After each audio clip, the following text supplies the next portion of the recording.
Hello, everyone, and welcome to another episode of the Cultured Nerd Podcast. Apologies for missing a week. It was I went camping, and then it was 4th of July, and some stuff happened. So we wanted to get this episode out to you as fast as we could, so that we could talk about all the pre-release, the gossip, the leaks, the rumors, the spoilers, everything that came out regarding Superman before the movie came out. Because starting on Monday the 7th and on Tuesday the 8th, the social media embargoes start to lift. The social media influencers get their tickets for the 7th. Amazon does its wide preview night on the 8th. And then later this week, we got the release of the film. So we want to talk about all this stuff now so we could talk about what has been properly been said about this film in leaks and rumors before people can start saying, oh, you guys are just talking about the stuff that your friend told you because you saw it yesterday. So we wanted to get all that out there beforehand. But, without further ado, let's just talk Superman.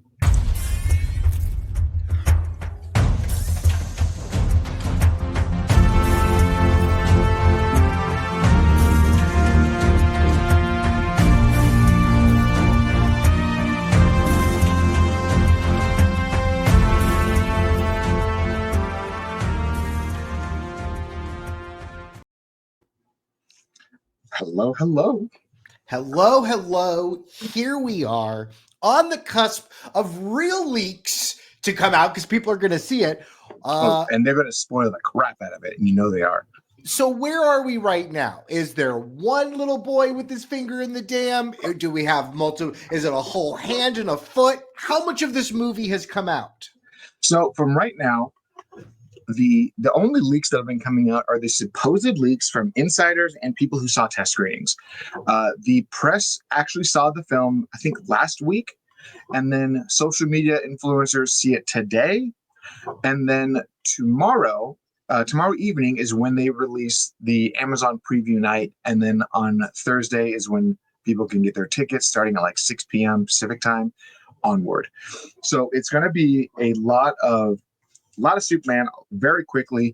And I wanted to kind of get this out there just so we could talk about all these supposed leaks and whether or not people were actually accurate from the get-go, or honestly, if a lot of this nonsense was indeed nonsense. So if there's, I feel like these leaks shouldn't be true only because this world is so new. James Gunn's DC, this is it kicking off. So if there's already rumors and leaks coming out and someone is leaking it, doesn't that mean there's a weak spot in his team? And before we jump right into it, I just want to say to everyone, this is going to be a potentially spoiler-filled episode. We're going to talk about everything about this damn film and all the details of everything that I have heard, what is on the chatter, what people are talking about on social media. We're going to talk about everything. So if you want to go into this movie fresh, don't watch this episode. Watch it after you see the episode, and then we can talk about what actually leaked. And we're going to do a follow-up to this episode, too. After Michael and I formally sit down and see it, we're going to talk about how accurate this list of crap has been. So let's... Okay, so you mentioned that a press screening happened. Was that the screening where somebody punches the dog? Have people seen that screening, or was that cut? Yes, that was cut out way earlier on. That was cut out way earlier, months ago, during some of the initial test screenings. They were not even supposedly; it's the actual scene that's been confirmed. Ultraman is doing his shit. He is fighting everybody. Crypto comes into the fray, comes up at him. Ultraman pops Crypto in the face. And you hear this, and the dog flies off, and audiences did not like that at all. And James Gunn was like, I don't like that either. Let's take this out. So he took it out. So that scene's going to go a little bit differently, obviously without Ultraman socking the dog in the face. So that's not even a leak. That's something that James Gunn even talked about in an interview the other week, where he's like, yeah, we cut that out. It was bad. Is there any other kind of cut content like that they've already talked about? This one was specifically talked about, but is there any other stuff do you think we'll see? Not really, no. Okay. He basically said that the movie is essentially what he started from the get-go. It is the cut to finish. It is the same movie he's always planned, minus a couple of shots here and there. Obviously, the Crypto being punch shot is removed. The weird the fishbowl lens shot of Superman has been replaced with a better shot of Superman. So that A barrel roll shot with the weird stretch has been replaced by a better shot, which he said he didn't really care for and likes the alternative anyway. So some people say that he's saving face. Some people just say, that's accurate because movies put footage out for trailers, and there's a different team editing the trailers than there is the actual film. So he probably saw the trailer in his final shot and said, I really didn't like how that turned out. And then he replaced it in post anyways. So whether or not the internet believes him is whatever. But at this point, let's get into the nitty gritty. So Yes. Superman is on his second or third year of being Superman. He is known widely among Metropolis. The rumors are saying that the movie starts with the kaiju battle. Right at the get-go, that's how he was introduced to Superman, as that the kaiju is storming through the city. He comes in, the scene where he saves the dog, smush, he goes under the ground, and then you get the title card of Superman while he's fighting the kaiju for the first time. And that's where the quote-unquote Justice Gang show up, and that's Maxwell Lord's team of the Proto Justice League, Proto Justice Society, whatever they are, and they show up to help with damage control and fighting and all that stuff. So it's very much they're there, they're present. Rumors say that there is this Middle Eastern conflict that is quietly puppeteered by Lex Luthor, very similarly to Batman v Superman. However, Superman intervenes and stops the conflict. He stops the U.S. soldiers from getting into the refugees, and he basically stops all the fighting and says, nope, everyone gets out of this way. Polarizes a lot of people. Everyone's really upset because he interfered in a big controversial war anyways. And that's what leads to the Hammer of Barovia to show up in Metropolis and try to beat his ass. The leaks and rumors is that the Hammer is actually a creation of Lex Luthor's as well, and that it possibly and likely is Ultraman under that armor as well. Ultraman himself, there's been two very prominent leaks on rumors of who this character is. One says that he is a normal human that was modified using traces of Superman and Krypto's blood to make him super. Others saying that he's just a straight from the ground up Superman clone, aka Bizarro. And there were some earlier leaks and set footage that supposedly had David Cornswet with longer hair, and his face was all like albino-y and bleached out and kind of messed up. So a lot of people are assuming it's one of those two variations. Either the supposed leaks are true with this albino-y deformity looking David, or just some random dude who was agreed to be experimented on to become the Ultraman. Other leaks are that aside from Hawkgirl's couple scenes in the beginning and middle, she has maybe 5 or 6 lines of dialogue total. She's a very blink and you miss it kind of character. She's not a huge character for any reason.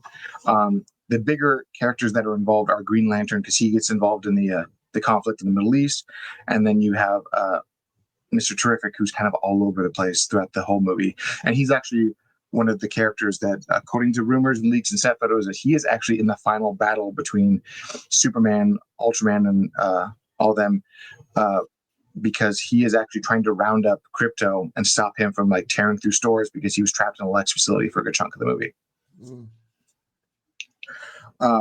Other info was that Lex very much has this public persona of being this philanthropist and tech mongrel billionaire kind of a character. He publicly has Eve Tessmacher as his celebrity girlfriend, who is big on social media, and she's big on sharing everything and live streaming everything for Lex to try to win the younger people in his favor, kind of an idea. But she apparently is having a secret sexting affair with Jimmy Olsen. That's one rumor that went out there. But the big leak, the big plot of the general section of the movie has to do with after Superman gets his ass beat by the Hammer, he returns back to the fortress. The fortress scans his DNA, opens the gate, lets him in. They fix him, and then he goes back home to talk to his parents. And while he's home, that's when Lex shows up with his Ultraman clone, opens the door, walks in, kidnaps Crypto, and destroys the place. And while he's there, he also accesses the Kryptonian mainframe and downloads a video from Jor-El, played by Bradley Cooper, who says, "You are here. You're being sent to Earth to conquer it, not to save it." So Lex takes that video and blasts it all over the internet to try to win public favor in his quest against Superman, so that people think that Superman is actually a sleeper cell sent to enslave the planet. I mean, Bradley Cooper was a big part of his last big trilogy. Yep. He's a pretty good shoe-in for that role. Is his name in the IMDb credits? No. So the word is that I think he may have slipped and left this out, but this was he had confirmed that Palm Klenoff, Mantis from the Guardians of the Galaxy, she is playing one of the voices of the robots. Michael, oh my God, what's the guy's name? The guy who played Yondu. What is his name? Not Michael Chitlis. No, what is Yondu? Not Michael Fassbender. No. It is. He's the mean bad guy from Mallrats. Oh my God, where is his name? Michael Rooker. Michael Rooker. It took me a while to remember his name. Michael Rooker is another one of the voices. So is Alan Tudyk, and so is his wife. They're all doing voices of random robots in the fortress. Cool. Alan Tudyk being the main one, and the main one being the first one. And part of the Kryptonian experiment that are going on in that fortress is that they're trying to make AI better, which is why one of the newer robots is all gushy and bubbly like a teenage girl, because it's the AI is progressing with each robot. Let me think. What other random things have we heard?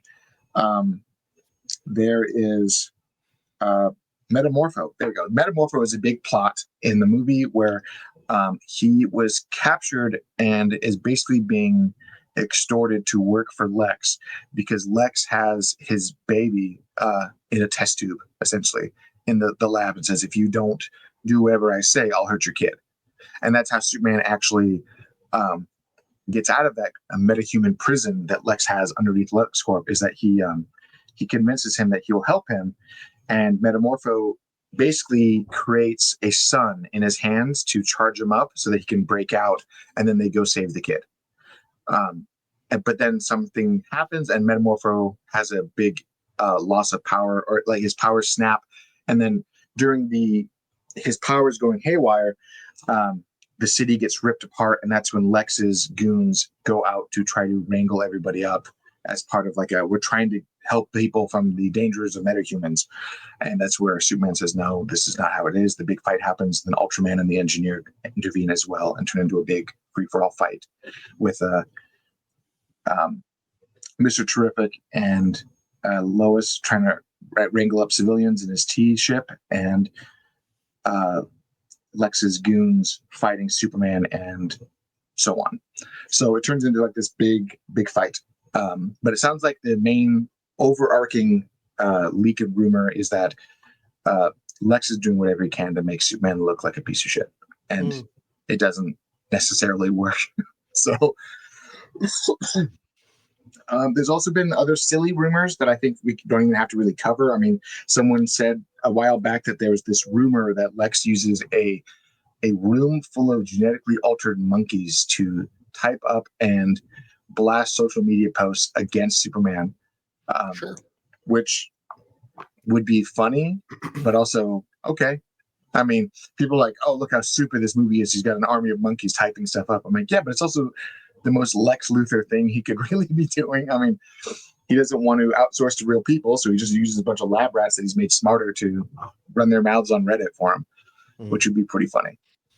Of all of these plot points, because basically that's, it's not necessarily a leak like, oh, this thing could be that way. This is like the plot of the movie. Yeah. What percentage would you give to this? Do you think it's 80% there? I think it's 60% there. I feel like for the most part, if when people are watching all these trailers and breaking it down, they have a pretty good idea of kind of the first 2/3 of the movie. Yeah. From my understanding, a lot of these leaks that have been out there that people found on Reddit, people found on Twitter and all that stuff, it sounds like at most it's kind of like a Cliff Notes version of maybe 40% of the film. Hmm. So I don't for a second think that any of these are the big moments. I mean, we know that Supergirl shows up at one point, and there's been a couple of rumors that she shows up, and everyone was like, "Oh, she's the Hammer." She's not the Hammer, but everyone is assuming that she's doing one thing. Where I think honestly, Kara just shows up and says, "I'm here to get the dog. I'm this planet's too crazy for me," and that's probably the blunt of her sequence, where she's just there and like, Crypto got out, he wrecked your city. I'm going to go find myself out in the wild for a little bit, but take care of your dog. So, is it that Crypto gets out, or is it that he gets captured? Well, he gets captured, and then he gets out of the lab because Superman is locked in the same metahuman prison, and while he's breaking people out and saving the kid, Crypto gets loose essentially, because we kind of see in the first act at least that Crypto is very unruly and very much just like a dog, but this dog that doesn't die of old age like normal dogs. This is perpetually a puppy because it came to Earth as a puppy, and it doesn't age the same way as normal dogs. So it's just a menace. Slap my pen against the ground, almost flip the desk. I'll get it in a second. Yeah. Is there any possibility then for any superhero cameos that we don't know of yet? Like, there definitely is a possibility.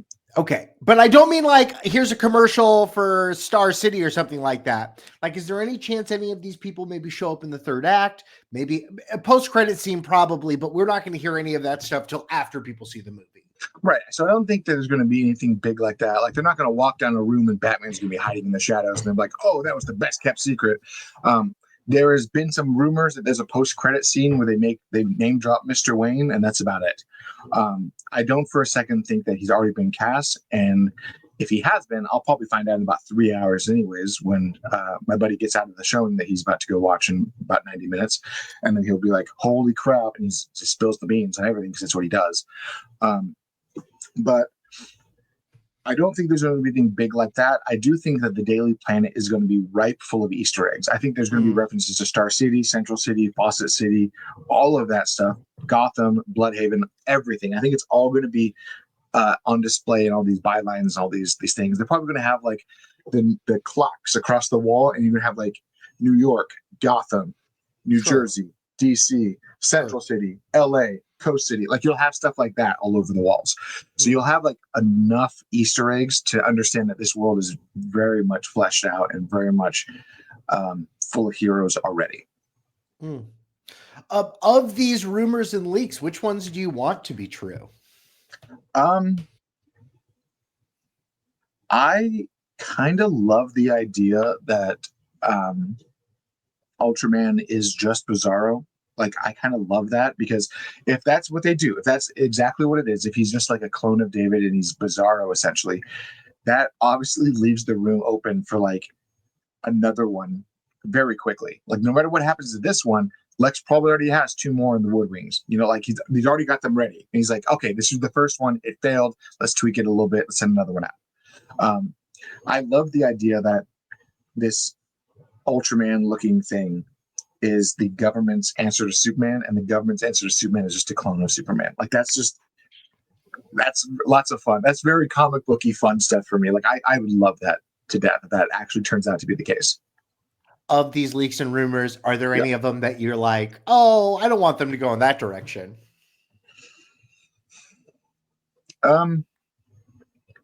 I kind of don't like the idea that Jimmy Olsen is the secret ladies man.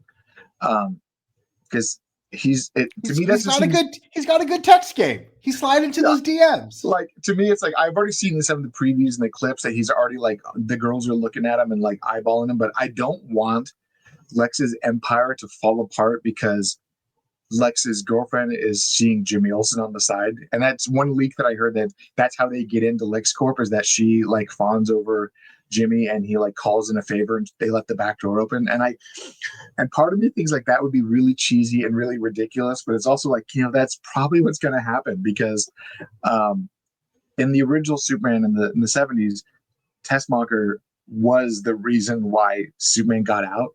So it would kind of make sense that Tessmacher again is the reason why Superman gets out. Like, but it's just in a sillier way. Like she's not like, I want you to save my mom because she lives in California. It's like, I've got the hots for that dork that takes your photos. Like that's kind of how I like that would be funny to me, but also Well, like, okay. you mentioned her being a streamer. I don't think this is the movie where the general public turns against Lex Luthor, maybe at the end of the movie, but like she could barely just hit like go live on Twitch and everyone just sees him screaming or kicking crypto or something, like doing something awful that then turns everybody in the city against Lex Luthor. Yeah.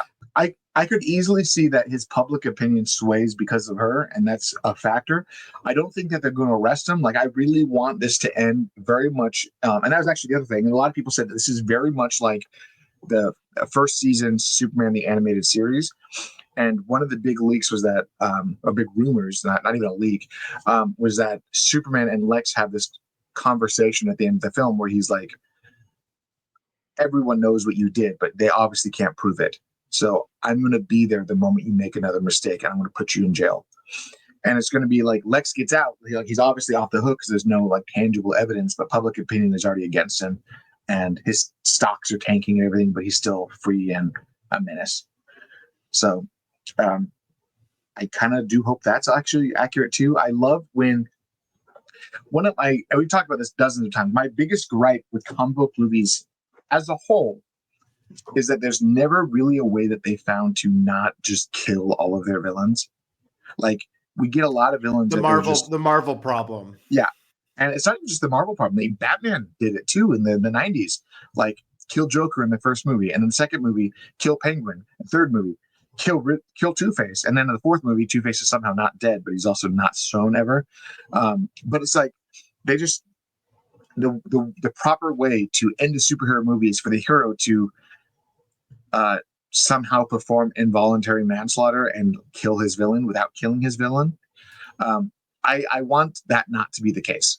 I like the idea when the villain is captured and the hero is still able to maintain their code of conduct without having to be compromised by snapping Zod's neck, for instance. Like that, yes, it was a polarizing scene. It was really it was a very divisive scene for audiences. That's why general audiences didn't really take to Henry.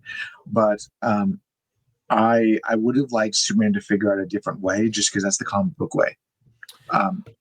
I would like to know, we're setting up this full soup to nuts Superman world, right? With Easter eggs and stuff like that.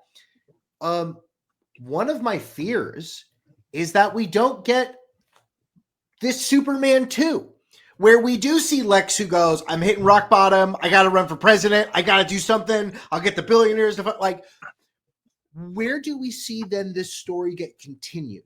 Because of course we're going to see Superman in every DC movie. Okay. Superman is going to be the bread and butter that holds all this together. But when do we get back to this universe?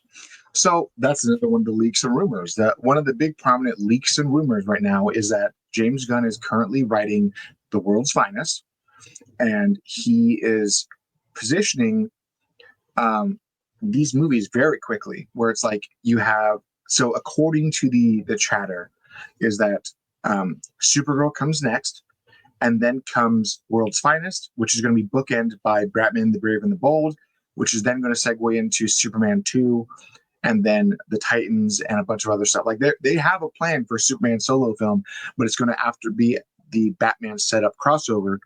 That's not going to be like BVS, where that's where we're going to probably see Lex again next, was The World's Finest. But we're not going to see this like Middle Eastern crisis where Batman now thinks Superman's a domestic terrorist and has to go hunt him down. It's going to be just like the animated series, more than likely, where Batman's in Gotham because he's hunting one of his rogues that is working for Lex. And that's going to segue into the next Superman solo project. And then at the end of that film is probably where they're going to say Batman's going to be getting back to the Batcave, and there's his ex with his 10-year-old son he didn't know about showing up saying, I need you to take care of your son. Segue into The Brave and the Bold. I was watching Batman versus the Yakuza League. Oh, yeah, that's a wild movie. Okay. Of which there was 3 different Robins, or maybe even 4. where do you think we will absolutely have Batman? We will absolutely have Nightwing. We'll absolutely have Damian Wayne. Do we have Red Hood? Do we have Red Robin? I'm gonna shot in the dark and say that Red Hood is dead. Jason is still dead in this continuity. Because James Gunn even mentioned that he likes the idea of bringing people back with Lazarus pits, which is kind of a nice telling nod that he has plans for Jason Todd, but he's not saying it. I see it's going to go like Batman and Son, where Batman shows up back home and sees Damian wearing the Robin outfit and beating the shit out of Tim Drake. And then Damian's like, I'm the new Robin. And he's like, fine, then I'll be the Red Robin, whatever. I'll adapt that persona like I was wanting to anyways, whatever. So we're probably going to get that division where you're going to have Tim go from Robin to Red Robin, and just get that weird double R Daredevil looking logo. Don't think they're going to go New 52 where he looks like the Falcon, but I think he's going to look more like kind of like the more modern Red Robin, where it looks just like a better version of the Robin suit. And then Damian's suit is more black and yellow instead of black and green. So I see them doing that. I don't think, I know we're going to have, he said before that he really likes Cassandra Cain Batgirl as his favorite, but he doesn't think she's going to be around just yet. So the implication is that Barbara is still going to be Barbara and not quite Oracle yet. Or maybe she's going to be Oracle and that's how they're going to go that route. But it definitely sounds like if they go that, but if they go that route, we need a flashback movie of Dick is Robin and her is right. We need to see like them doing it and like the technology's not as good and stuff like that. I could see them do that in kind of like a Under the Red Hood kind of a film where you have like basically Jason just berating Bruce for all the things he's done wrong. And you see all the flashbacks. He's like, you lost your first Robin, and you get flashbacks of him, and then him saying, I hate you, you suck, and then leaving and becoming Nightwing. And then you have like, and you even let Batgirl get shot, and you have the Joker do his thing, and then you have Jason's death, and then you have I could see them kind of tweak it and have like kind of like the way they did in the comics where not the comics, the animated universe where Ra's al Ghul feels guilty for everything that happened and leading to Jason's death. So he brought Jason back with the Lazarus Pit as like a peace offering. I could see that being the route they go instead of the comic book route where Superboy Prime breaks the universe and he gets resurrected, part of the breaking universe. It also means we could just see maybe Robin die on film, and then the movie comes back with him showing up and being like, that's impossible.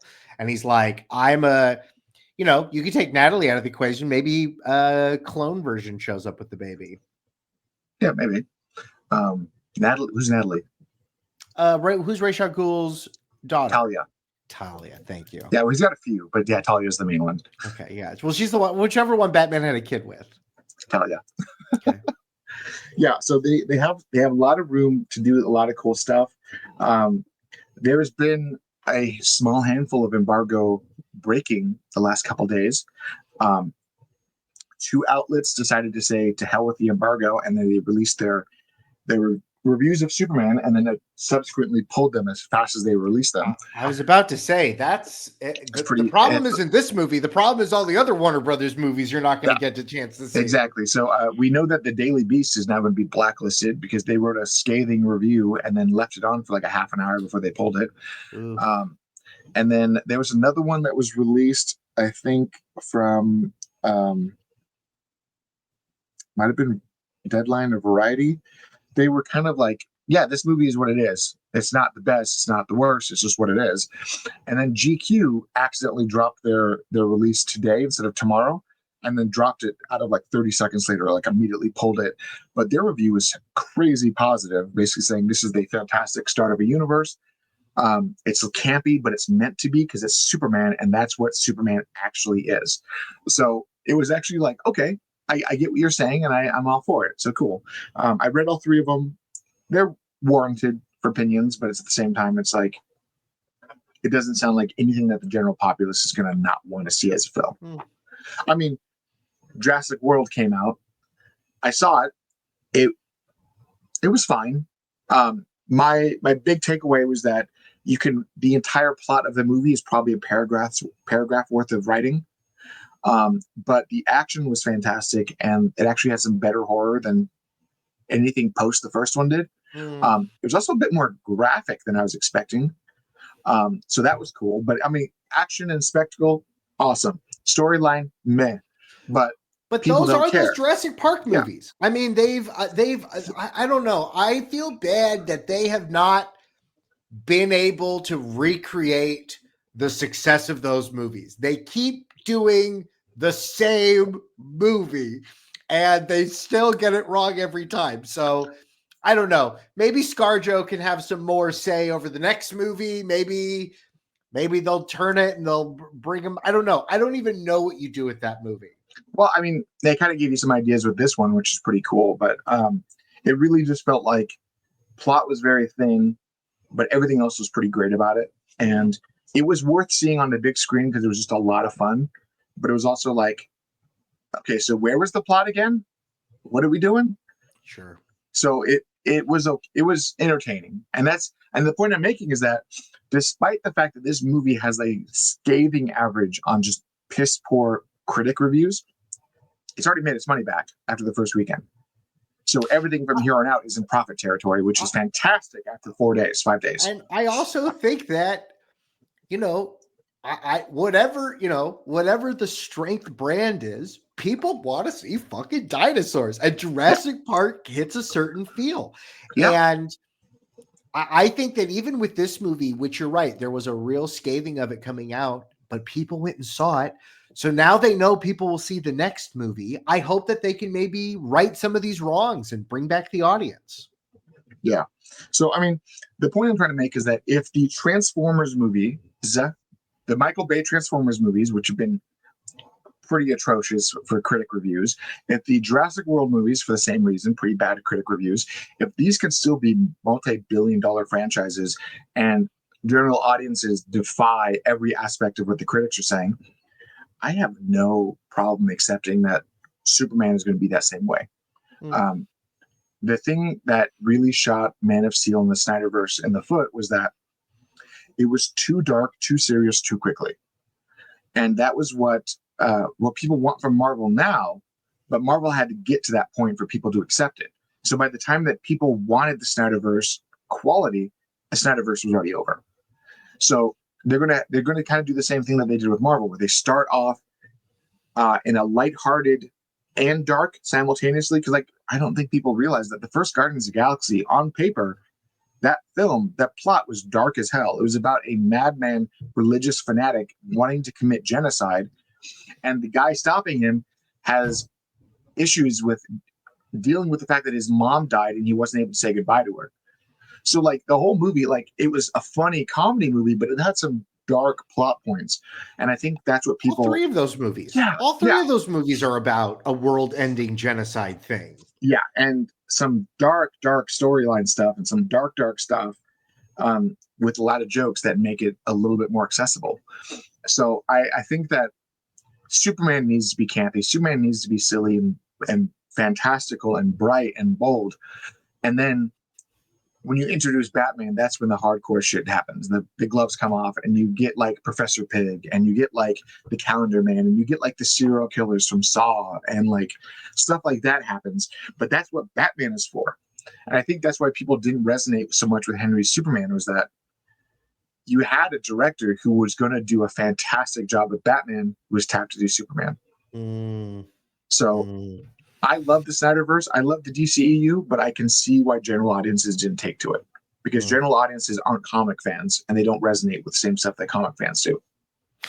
Well, I'm ready for this new universe. I think this weekend can't come fast enough, and I think it's time to go to the cinema, Taylor. I'm ready, and it's just in time. I'm going to publish this episode right now, everybody. So we will see you once all the dust settles in the next few days. But take us home, Michael. Thank you so much for joining us, everyone, for another successful episode of the Cultured Nerd Podcast. If you would like to support us, head on over to the patreon.com/theculturednerd. Thank you very much to all of our wonderful patrons. If you're watching this on the internet, please like, comment, subscribe. Please share this conversation with someone else that's super excited about the new Superman movie. Question of the week. What rumors do you want to be true? What outcomes would like? Or if you've seen the movie by now, what did you think? We'll talk about it with you next time. Taylor Murphy's been your host. I'm Michael Santel. I'm your co-host, and we'll see all you kids and cats next time. And as I promised on social media, I have another episode of TCN Rundown coming later this week for all you Gundam fans. If you don't care about Gundam, don't bother. It's fine. But this show is a huge win for Gundam fans, and I want to talk about it in detail. So thank you again for joining us, everyone. We'll see you after the dust settles once you see Superman. Bye, everyone. Bye everyone.